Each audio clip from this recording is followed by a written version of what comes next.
Why is it not lighting up? I mean, it says it's recording. I always do that with my body cam. I'll rest my hand on it by accident, and it turns off the lights, and I can never see if it's recording. Hopefully it's recording. I haven't actually used this one yet. I used that one once, and this one I haven't. I've also not ridden in these boots, so it'll be kind of interesting. F power, what does that mean? That's full power. She's got full and low. Okay, let's go. Wow, that was a long startup. Watch yourself, kids. Alright guys, so welcome to another video. I'm with Cayenne's friend, actually, Joey. He lives in North Carolina, right? Hello? Hello? Hello? I'm here now. I pressed the wrong button, it answered. Yeah, so you're from North Carolina, right? Yeah, no, South Carolina. You used to, right? Yeah, we moved in August. Alright. I knew I wasn't going crazy. Yeah, so he's in town for the week, and I told him when he came out here that we were going to go riding. Oh, don't be a dick. You are going to be a dick. And you're going slow as shit. What are you doing, man? Dumbass. Just casually pulling out. I gotta say, this bike actually sounds pretty good without the can on it. I know.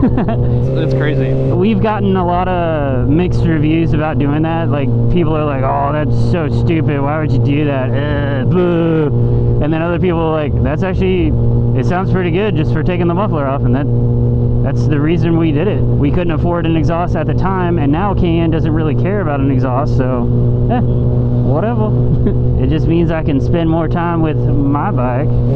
My helmet's been in storage for like a year, so. It's a good looking helmet. He's got a full carbon fiber Sedici helmet. It is very light. It makes the world go round. It looks good.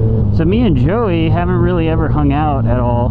I think that that wasn't the first time I met you. No, your wedding was the first time you met me. No. Oh no, that's right. You guys were downtown riding. That's right. We went and had pizza. Okay, this is going back a little bit, but our very first motovlog. Yeah, wow. Yeah. Oh my. We went and had lunch with Joey because he was in town, and then we hopped on the bikes, and from there we recorded our very first motovlog. That's been a while. Back on the R6 and the R3. Yeah, that's right. It kind of sucks that Cayenne is not here to ride, or at least like ride on the back, because she just had knee surgery and all that stuff, you know? But I guess kind of go over how you guys met and all that. Well, I met Cayenne at Father Ryan High School, obviously. I don't remember exactly how we met. I think we might have had class together, but she had some friends and I had some friends that were in common, so we started hanging out, and then we became really close friends as the years went through. Kind of fell out through college, because that's how it always happens. And then as we've become adults and had significant others and living in a different state. And yeah, living in different states now. Every time I'm in town, I try to at least see y'all, along with every other person I have to see when I'm in town. Although this has been a good vacation because I've had a week to see everybody. So that's how I met Cayenne, and then obviously her and Josh got together.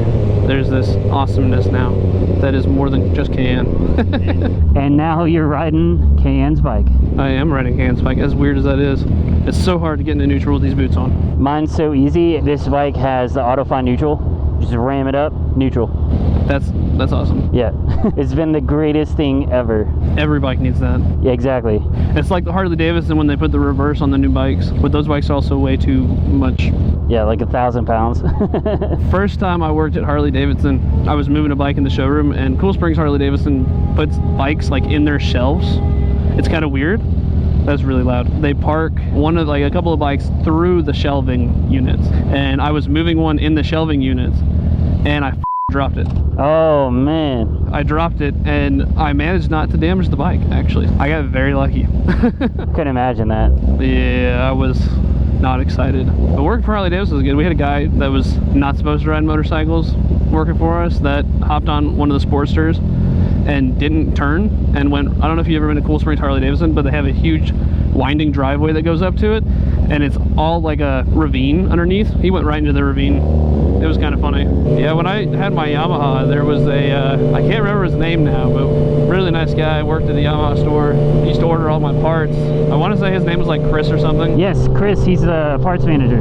Yeah, he's a good dude. He's the one that hooked us up with these pants. Well, that's cool that he's still there, because that's been almost 10 years. I'm gonna cut off this red truck here. Yeah, I'm gonna cut off this van back here. There's a lot of crackling coming through. It's probably this truck. Yeah, I hear the crackling coming through too. Hopefully it's not mine. I mean, I'm hearing it in my speaker, so it might be yours. Well, I hear it in my speaker too. Oh no. Who to blame? Who to blame? Yeah, Cena. Blame Cena. Well, how's the initial feeling of being on a bike again? Oh, that's good. That's good. Joey said that he had a Daytona 675R. No, not the R, because the 675R didn't exist in 2008. Yeah, no, I sold my Daytona back a while ago. Darius has a 675. I think it's a 2015. And that's the one he wrecked into you? Yes. Yes, he did. Dude, the 675 is such a good bike because it's very aggressive. I mean, well, it's not a good bike for a first bike, that's for sure. The only reason why I say that is because the Daytona, well, he's not got the R, so I guess it's not that bad. But the 675 is just a really aggressive bike. And that's all Triumphs. There's no in between not going and going really fast. The throttles on those bikes are just iffy. I didn't realize that. I've ridden his up and down the old street, but I haven't actually ridden it. The newer throttles might not be so bad, but the older bikes were just so raw. Hurry up, dude. Jeez. You can only balance for so long before I fall over. This dude is so slow. So we're setting up a group streaming for Xbox, for video gaming. Like Twitch? Yeah, well, we use Mixer. We'll eventually use Twitch. So right now we're in the beginning stages of getting it all rolling. And we started this venture like 8 months ago. It was called Press A to Drink. So basically the premise of it was we would match a cocktail to whatever game we were playing. So like PUBG is Russian, right? So we would do, like, we had one episode where we did PUBG and White Russians. And then we did, there's a game called Sea of Thieves that came out, which is a pirate game. Oh yeah, I played that for a while. So we tried to get beers that had something to do with like a pirate name. You can get some rum. We couldn't think of anything for Call of Duty, so we didn't have anything for Call of Duty. And then it just kind of all fell apart because I started working more hours and stuff, and so did a bunch of other people. Now we're back to doing it because I'm working stupid shifts at the police station. Pulling people over for marijuana is a whole lot more fun than people think, especially when they're high.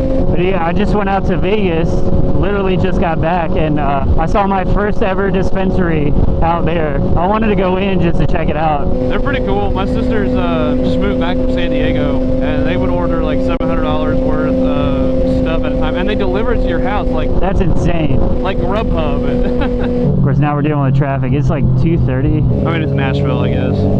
Traffic sucks here now. Well, Nashville has been growing like ridiculously, but their interstates have been the same forever. I would have tried to get somebody out today, but everybody I know that rides is working because it's during the week. Yeah, well, that's part of the problem when you don't have a job. Yeah. I have a job. Well, okay, when you have a job that allows you to travel whenever. I do miss being in Nashville. I don't miss the traffic. Well, it's gotten so much worse. It gets worse every day. Like, it's 2:30 during the week right now. Like, why is there so much traffic right now? I read something at some point. There was something like 900 people a day moving to Nashville at one point. Like, that's ridiculous. Yeah, her bike seems to be riding just fine. Clear out the cobwebs. Yeah, I was about to say it's surprising because it's been a while. There's Club X on. Yeah, I remember the good old days. Every Friday night. Yeah, nobody's up here. School? What school is over here? Oh, have you experienced these scooters yet? I have not ridden one. We were contemplating stealing somebody's scooters. Well, not stealing because we would have paid for them. But they were sitting outside of the restaurant last night. We're like, hey, what would be funny is if we took these people's scooters. Hey, if they're available, they're available. But look at how many there are. Is there something going on tonight? It looks like construction. I mean, there's cops everywhere. Well, there's always something going on. Whoa, oh my God. We didn't come down this way. I'm sorry, I couldn't be a Nashville officer. Yeah, look, I mean, they're adding so much. If you look on the skyline now, it's just cranes. That's all it is. See, you know what's crazy is we don't have this type of lifestyle in South Carolina. It's rare to see a homeless person down there, but that's partly because we have bugs that'll eat you alive. Going through downtown's funny because you see a bunch of people telling you rev up and everything. Look at this. The scooters fell down. How long does the scooters actually last, like charge-wise? Like, I'm thinking about it, and I'm like, it can't be that long. But they have people that go around and charge them like all day. They pick them up and charge them, I guess? Or they just replace the battery pack and they charge the battery packs later on. But they actually pay you. You can go around and do that. The one just past the Jason Aldean kitchen, that used to be Rippy's, and it's gone. That's where I met Kayanne. Like by fluke, or? Yeah, I was out with one of my friends, and we went to see them because he knew them. Okay, so but it was friends that you had in common. It wasn't just like you hit on her at a bar. No. So yeah, what is it? It's Kid Rock's bar now. My bike is so hot. It needs to go fast. See, you know what partly kills me is the mix of security guards and police officers down here. And the security guards, it always makes me laugh because security guards who have no authority anywhere, yeah, always try to act hard, and I'm like, no, you need to calm down. We run into it all the time at like these gated communities we go to. The security guards will come up, hey, what are you guys doing here? I'm like, dude, we're the police. How long have you been a cop? Since January. So what made you go that route? What other job can you carry? Whoa, they changed the crosswalk on this. You can walk through the middle of the street now. What? You get a raise every 6 months.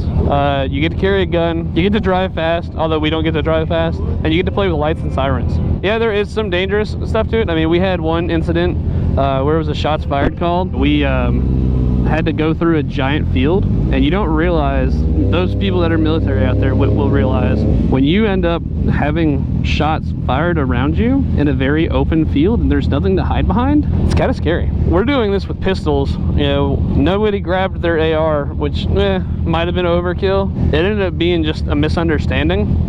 Apparently the people were target shooting in Beaufort's really silly with the way their counties work. The county and city are very unorganized, let's say. So like where I live, the street over from me is city, but I'm county, and then the street on the other side of me is city as well. So it's really stupid. Through our jurisdiction, there's just pockets of county. So basically what happened is it used to be county, and then Port Royal became a town and they got their own police force. They basically gave people the choice to go into a city or stay in the county, and there was benefits to going into the city and there were benefits of not going into the city. But so they were in the county, which means they're allowed to shoot guns in their property. They did call dispatch to say, hey, we're gonna be shooting targets with shotguns on our property. It's right next to the city, just so you guys know if there happens to be shots fired. Right at shift change, so there's like 13 officers on duty. We're the first ones on scene, and so we're clearing, you know, we're running, waiting for shots, and we're going through this giant field, and by the time we found where the shots were coming from, dispatch was like, disregard, we were informed of people target shooting. And then my partner goes, oh yeah, I read something about that, and I was like, y'all are a bunch of idiots. Like, got us all worked up for nothing. Like, granted, yeah, there was no danger, but still, like, in the moment when you don't know, is kind of crazy. Tasing people is a lot more fun than people realize. You've done that? Unfortunately. People do, what's the word I'm looking for? Empty their bowels. We don't carry pepper spray, so taser's our first go-to when it gets escalated, because pepper spray for a lot of people doesn't really matter. And for people who are heavier, have a lot of fat, tasers don't always work the best. And the skinnier you are, the better the electricity flows through you. So if you ever want to survive a lightning storm, make sure you're really fat. Just pack on a lot of pounds real quick. Yeah, it's always interesting. We had one guy, it was a domestic disturbance. Like, we told him, you know, turn around, put his hands behind his back, blah, blah, blah. And then he started like pulling away from us. And first it wasn't going to be a big thing, but like he started walking away from us, and one of the sergeants was like, hey, you're going to get tased if you don't cooperate. That's where I was like, this is going to be fun. Sure enough, he didn't cooperate. My sergeant, or one of the sergeants, deployed his taser. One of the prongs actually hit him, but the second prong got hit. He was wearing a loose hoodie, so it got lodged in his hoodie and it didn't actually make contact. He got a little bit of a tingle, and he was like, oh, this ain't nothing. That's when we were like, you need to cooperate or you're going to get tased again. He started trying to get in a fight with one of the officers.